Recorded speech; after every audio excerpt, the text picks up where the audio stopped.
Hello বন্ধুরা, good morning. আমি সঙ্গীতা। আমার নতুন একটা ব্লগে তোমাদেরকে অনেক অনেক ওয়েলকাম। কেমন আছো তোমরা সবাই? আশা করছি ভালো আছো আর সুস্থ আছো। আমরাও না বেশ ভালো আছি। এখন ঘড়িতে বাজে সকাল ৯টা। তোমাদেরকে সাথে নিয়ে আজকে ব্লগটা এখান থেকে শুরু করছি। আই হোপ ব্লগটা ভালো লাগবে। আজকে ছেলে বাড়িতে সকালবেলা তার ডিমান্ড হয়েছে তাকে পাস্তা করে দিতে হবে। সেই কারণে সকালবেলা একদম পাস্তা করে নিচ্ছি। হাজবেন্ডও খেয়ে বেরোবে আর ছেলেও ব্রেকফাস্ট এটাই করবে। সেই জন্য পাস্তাটা করে আগে হাজবেন্ডকে আর ছেলেকে খেতে দিয়ে দিলাম।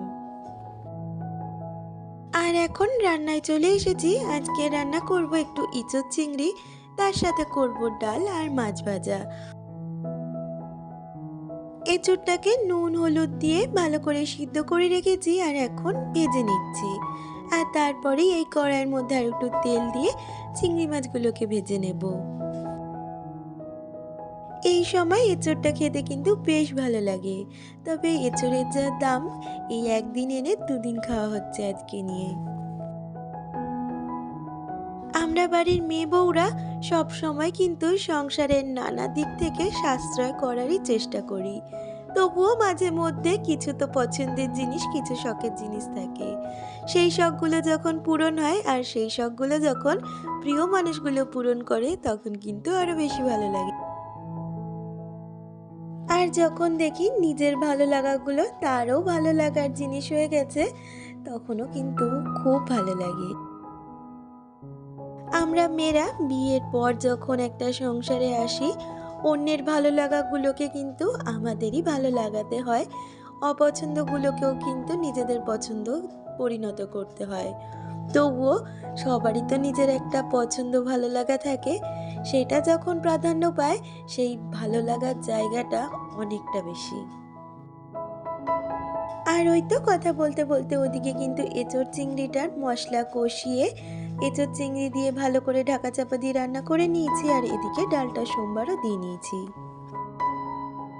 এঁচোড় আর আলুটা যেহেতু আগে থেকেই আমি সিদ্ধ করে রেখেছিলাম, সে কারণে কিন্তু সিদ্ধ হতে বেশি একটা সময় নেয়নি। আর এই তো রেডি আমার এঁচোড় চিংড়ি। আর এদিকে ডালটাও কিন্তু আমার হয়ে গেছে। আজকে ডালটা করেছিলাম উচ্ছে আর লাউ দিয়ে, তিতর ডাল। এই ডালটা খেতেও কিন্তু আমার খুব ভালো লাগে। আর রান্নাবান্না সেরে রান্নাঘরটা পরিষ্কার করেও দিয়েছি। আর এখন ছেলেকে খেতে দিয়ে দেব। প্রতিদিনই কিন্তু আমি ওকে এইভাবে গুছিয়ে খেতে দিই, কারণ ও এইভাবে গুছিয়ে খেতে ভালোবাসে। আর আজকে তো দিতে গিয়ে ভাতটা দেখলাম পুরো ভেঙেই গেছে।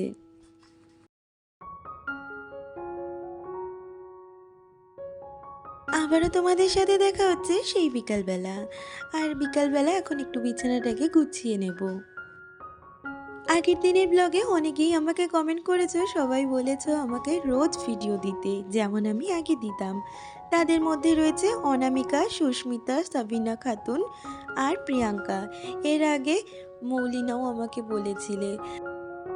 তোমরা লক্ষ্য করলে দেখতে পারবে আগের থেকে কিন্তু আমার ভিডিওতে ভিউজটা অনেকই ডাউন হয়ে গেছে। সে কারণে ভিডিও বানাতেও আর ভালো লাগে না। আর যেহেতু আমার ডেলি লাইফস্টাইল দেখাচ্ছি, ডেলি লাইফস্টাইল মানেই তো একটা বোরিং লাইফ। আমরা যেমন একটা ঘরের মধ্যে থেকে সারা দিনের কাজকর্মটা দেখাই, সেগুলোই তোমরা দেখো।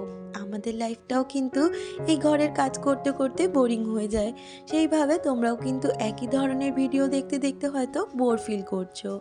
সেই জন্য হয়তো ভিডিওতে ভিউজ কম আসছে। তবুও তোমাদের যাদের নাম বললাম তারা হয়তো কখনোই আমাকে সেই চোখে দেখো না, বা আমার কাজগুলো তোমাদের ভালো লাগে বলেই তোমরা আমাকে রোজ ভিডিও দিতে বলো। তবে আমরা ডেলি লাইফস্টাইল দেখাই বলে সারাদিনের কাজটা তোমাদের দেখানোটা খুব ইজি সেটা কিন্তু নয়। আমার তো এমনও হয় যে একটা কাজকে আমি দুবারও রিপিট করে করি। কখনো দেখি ক্যামেরা অফ করে সেই কাজটা করে ফেলেছি, আবার ক্যামেরা অন করে সেই কাজটা করছি। তো এইভাবে করতে গেলে অনেকটাই পরিশ্রম, অনেকটাই খাটুনি থাকে। প্রতিটা কাজের পেছনেই তো যথেষ্ট খাটুনি, পরিশ্রম থাকে। তারপরেও যদি ভিউজ নিয়ে এরকম সমস্যা হয়, সত্যি মন মানসিকতায় কিন্তু ভিডিও করার ভেঙে যায়। তবুও তো চেষ্টা করছি একদিন বাদে বাদে তোমাদের সাথে ভিডিওগুলো শেয়ার করার। যাই হোক, অনেকটা কথা তোমাদের সাথে বলা হয়ে গেছে, তার সাথে সাথে কাজগুলোও কিন্তু আমার অনেক এগিয়ে গেছে। আর এই ঘরটাও এখন পরিষ্কার করতে চলে এসেছি। প্রথমে জামা কাপড়গুলো গুছিয়ে নিলাম, আর এখন এই বিছানার চাদরটা একটু ঝেড়ে আবার করে পেতে দেব। প্রতিদিনের মতন আবারও তোমাদের মনে করিয়ে দিই, আজকে আমার ভিডিওটা যদি তোমাদের কিছু ভালো লেগে থাকে প্লিজ একটা লাইক কমেন্ট করে দিয়ে যেও। আর আমার চ্যানেলের নতুন বন্ধু হয়ে থাকলে চ্যানেলটা সাবস্ক্রাইব করে আমার পাশে থাকতে পারো। এই ঘরটা বিশেষ একটা শোয়ার জন্য আমরা ব্যবহার করি না। এই ঘরটা ওই জামা কাপড় রাখার জন্য বা একটু চা খেতে বসলাম, এই কারণেই এই ঘরটা ব্যবহার করা হয়। তবে এই ঘরে শোয়া কিন্তু একদমই হয় না আমাদের। সেই জন্য বিছানাটা প্রতিদিন আর এইভাবে পরিষ্কার করা হয় না। তবুও চেষ্টা করি সব সময় কিন্তু বিছানাটাকে ঝেড়ে পরিষ্কার রাখার। আর এখন এই সোফাটাকেও একটু গুছিয়ে নেব। আগের দিনের ব্লগে সুস্মিতা আমাকে কমেন্ট করেছিলে যে দিদি তোমার হাতে কি হয়েছে, ক্রেপ পেঁচানো ছিল। আসলে সুস্মিতা, আমার যখন বিয়ে হয় ৯ বছর আগে, তখন না হাতে আমার একটু চোট লেগেছিল, আমি বাথরুমে পড়ে গেছিলাম। তো সে কারণে ওখানটা চির খেয়ে গেছিল। তখন তো ট্রিটমেন্ট করা হয়েছিল, তবে আনফর্চুনেটলি বা আমার পাকামির জন্যই বলতে পারো, আমি কিন্তু প্লাস্টার করিনি। আমার হাজবেন্ড, শ্বশুর শাশুড়ি সবাই আমাকে হাতটা প্লাস্টারের জন্য বলেছিল। তো তখন আর প্লাস্টার করিনি, নর্মালি ওষুধ খেয়ে একটু রেস্টে ছিলাম। তো যাই হোক, তারপরে তো এতদিন ভালো গেছে। রিসেন্ট দেখছি হাতটা আমার প্রচণ্ড ব্যথা করছে, আমি ওই হাতে প্রেশার দিয়ে কোনো কাজই করতে পারছি না। শুধু রান্নাটুকুই করছি আর এই টুকটাক কাজ করছি, তবে কোনো হাতে প্রেশারই আমি দিতে পারছি না, যার জন্য ক্রেপ পেঁচিয়ে রেখেছি। তবে খুব শিগগিরই আমি আবারও ডক্টরের কাছে যাব। ঘরের সমস্ত কাজ করে ছেলেকে একটু পড়তে বসিয়েছিলাম, সামনেই আবার এক্সাম, তার মধ্যে বিয়েবাড়ি। আর তারপরে চলে এসেছি রাত্রের ডিনারে। আজকে রাত্রের ডিনারে রয়েছে এঁচোড় চিংড়ি, তার সাথে ডিমের অমলেট আর রুটি। তাহলে বন্ধুরা, আজকের ভিডিওটা এই পর্যন্ত। দেখা হচ্ছে পরবর্তী ভিডিওতে।